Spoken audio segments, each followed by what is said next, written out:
Olá pessoal, damos continuidade então às nossas videoaulas e agora falaremos da estrutura da peça processual do recurso extraordinário e posteriormente do recurso especial.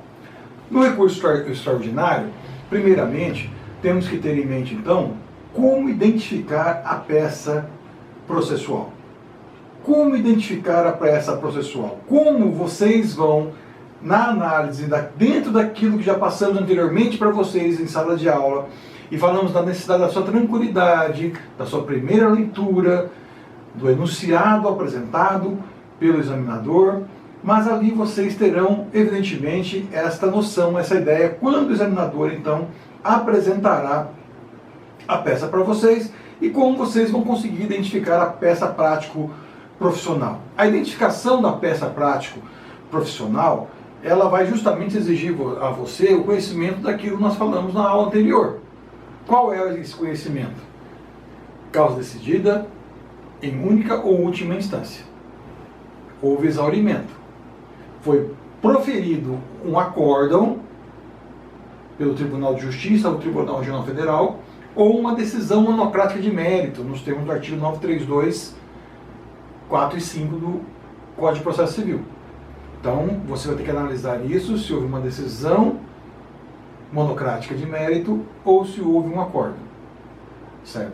Se não é hipótese de nenhum outro recurso, se foi proferida essa decisão pelos tribunais, nós sabemos, então, que é um recurso especial ou extraordinário. E é assim que o examinador nos trará. Ele trará no enunciado,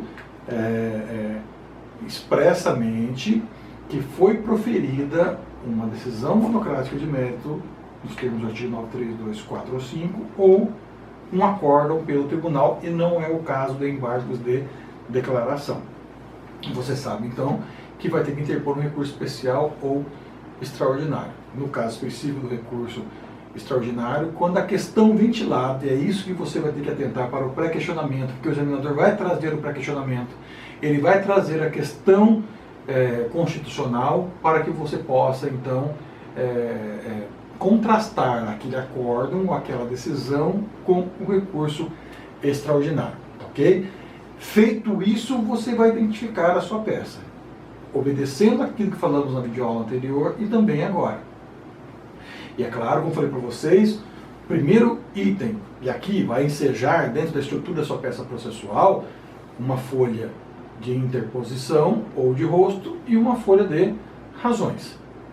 O modelo já está lá para vocês no ambiente conhecer, passei para que vocês já tivessem essa facilidade, por isso que depois, na hora de ler o modelo aqui, eu vou um pouco mais rápido, apenas relembrando para vocês. Identificou, é um recurso extraordinário, endereçamento. Quem vai fazer o primeiro juízo? Há um duplo juízo de admissibilidade. O juízo de admissibilidade do Tribunal ACO e depois também ele será exercido esse juízo de admissibilidade no STF. Então aqui, a folha de rosto, o endereçamento é para o presidente ou vice-presidente do tribunal, certo? Então vamos lá para a nossa peça, justamente para que nós possamos aqui demonstrar a vocês a peça prática profissional, como vocês vão elaborar. Aquela regrinha básica, dentro já do caderno de atividades que foi disponibilizado para vocês, alinhado à esquerda, excelentíssimo desembargador, presidente do Egrégio Tribunal de Justiça do Estado, 3 pontinhos. Eu não sei se deu Estado ou não, certo? Aí nós vamos olhar depois a peça prática. A peça prática já está disponibilizada para vocês também lá, e daqui a pouco eu vou lê-la para vocês. Vocês vão dar o espaço, por uma linha, certo? Perdão, foram 3 linhas, como nós combinamos, processo N, 3 pontinhos, e mais uma vez o espaço dentro daquilo que também já passamos para vocês. Deixa eu só abrir aqui o caderno de atividades, com a atividade aqui do recurso extraordinário. Vou ler aqui de maneira rápida e breve para vocês, certo? Este recurso extraordinário foi objeto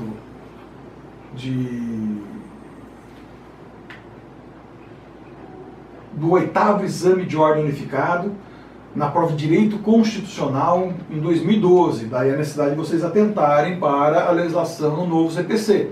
Eu peguei o paradigma aqui, certo? Mas você tem que atentar para o novo CPC, porque na época não existia o novo CPC ainda. Tá lá, ó. Com fundamento na recente lei número 1234 do Estado Y, tá aqui, deu o nome de uma das partes, que exclui as entidades de direito privado da administração pública do dever de licitar, o Banco X, deu outra parte, tentar para as partes não confundir quem é recorrente e recorrido, e esse é o termo aqui, recorrente e recorrido, empresa pública daquele Estado, realiza a contratação direta de uma empresa de informática, a empresa W, para atualizar os seus sistemas, os sistemas do banco. O caso vem a público após a revelação de que a empresa contratada pertence ao filho do presidente do banco. Ele nunca prestou tal serviço antes. Além disso, o valor pago, milhões de reais, estava muito acima do preço de mercado do serviço em outras empresas. José, cidadão local, ajuiza ação popular,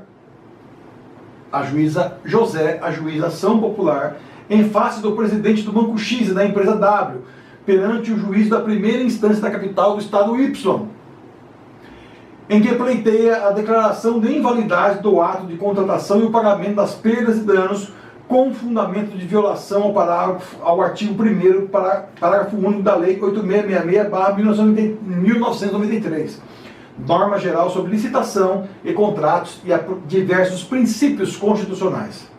A sentença, entretanto, julgou improcedente o pedido formulado na petição inicial da ação popular do José, tá aqui parte, afirmando ser válida a lei estadual que autoriza a contratação direta sem licitação pelas entidades de direito privado da administração pública, analisada em face da lei federal, não considerando violados os princípios constitucionais invocados. José interpõe recurso de apelação, ao qual se negou o provimento por unanimidade pelo mesmo fundamento levantado na sentença. 10 dias após a publicação da decisão, que rejeitou seus embargos declaratórios, aqui até os embargos já foram, José procura um advogado para assumir a causa e ajuizar a medida adequada. Na qualidade de advogado, elabora a peça cabível, observando todos os requisitos formais e a fundamentação pertinente ao tema. O recorrente aqui, então, é o José. Ele ajuizou a ação em face do presidente do Banco X e da empresa W. Então, aqui nós temos recorrente e recorridos. Ficou claro aqui que foi proferida uma sentença, certo? Que negou o provimento, perdão, que julgou improcedente o pedido. Ele interpôs a apelação, foi negado provimento à apelação e, evidentemente, inclusive chegou a contar aqui dizendo que os embargos de declaração foram rejeitados. Então, gente, todas as dicas possíveis para saber aqui que é um recurso especial, perdão, ou extraordinário. No caso aqui, o recurso é extraordinário porque é a matéria que diz respeito à questão constitucional, ok? Pois bem, voltamos então lá ao nosso modelo.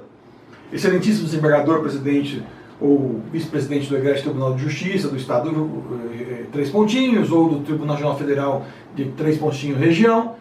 Nós já aprendemos sobre isso. Espaço, processo, espaço, parágrafo, coloca o nome do recorrente, que é o José, já qualificado nos autos da apelação, em epígrafe, que promove contra, ou lhe promove, ou que ele promove, na verdade, contra os recorridos. Vai colocar o nome dos recorridos aqui, das empresas ali que nós falamos, do presidente e da empresa W, já qualificado nos autos, por seu advogado que subscreve, não conformado com o respeitável acórdão ou decisão monocrática, se fosse o caso, mas acórdão de folhas, 3 pontinhos, vem perante Vossa Excelência tempestivamente, com fundamento no artigo 102, 3, A da Constituição Federal e artigo 1029 seguinte do Código de Processo Civil. Só um minutinho. Interpor recurso extraordinário. Você pode eventualmente requerer a atribuição de efeito suspensivo, no modelo eu coloquei para vocês, vírgula consoante as inclusas razões. Por uma linha, parágrafo, requer o recebimento e processamento deste recurso seus devidos efeitos, bem como seu encaminhamento ao Egrégio Supremo Tribunal Federal, para tanto anexa guia do comprovante do pagamento do preparo nos termos do artigo 1007 do Código de Processo Civil, ponto, por uma linha, termos em que, pé deferimento, por uma linha, local e data, advogado, OAB, N pontinhos, tá ok? Essa foi a folha de interposição ou de rosto. Vai passar para a folha de razões. Pula aquelas 3 linhas que nós já falamos. Razões do recurso extraordinário. Pula uma linha, recorrente e recorrido, põe o nome deles, que a questão nos traz, no mundo do processo. Egrégio Supremo Tribunal Federal. Doutos ministros. Primeiro aqui, gente, nós temos até que inverter aqui. Primeiro você vai ter que colocar do cabimento do recurso. Aquilo que eu falei para vocês. Vocês vão ter que demonstrar que a hipótese ali ofende uma daquelas situações expressas no inciso 3 do artigo 102, que no caso aí é o A, para demonstrar o cabimento do recurso. Coloquei isso no material também que eu disponibilizei para vocês. Vocês têm que demonstrar, certo? E que não se aplica ao caso aqui a súmula 279, ou seja, que não se trata de se abordar fatos ou examinar fatos, mas simplesmente direito. Também coloquei no material para vocês aqui que vocês têm que demonstrar a repercussão geral. Vão ter que demonstrar que esse caso aqui, e vocês vão lá para a resolução também, lá na página da UAB-FGV Projetos, a resolução lá propõe isso, certo? Evidentemente que é gritante a repercussão geral aí, uma hipótese esdrúxula aí de eventualmente dispensar ou de procedimento inadequado à margem da lei e do que a Constituição diz da necessidade de licitação para entes públicos, tá ok? E bem como também você tem que expor o pré-questionamento, dizer qual foi a questão constitucional que foi ali ofendida, se não foi pelo menos explicitamente, mas implicitamente a questão relativa aí à